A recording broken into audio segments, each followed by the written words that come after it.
في عام 62 جيت عمره أمام الكعبة، وعندما وصلنا حوالي 50 نفر يعني بندور عليها، وعندما لاحظت يعني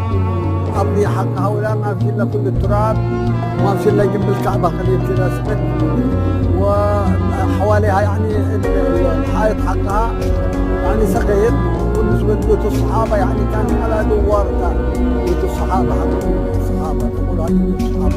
والباب واحد الذي دخلنا فيه هو يمكن يعني 4 منارات يعني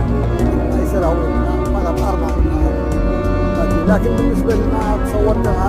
هذا الوقت الذي جيت أنا فيه هذا العام هذا يعني شيء غريب سبحان الله، يعني هذا العمران الذي حصل فيها بفضل الله ثم بفضل الدولة السعودية الله يخلي أرجها وزعبها إن شاء الله.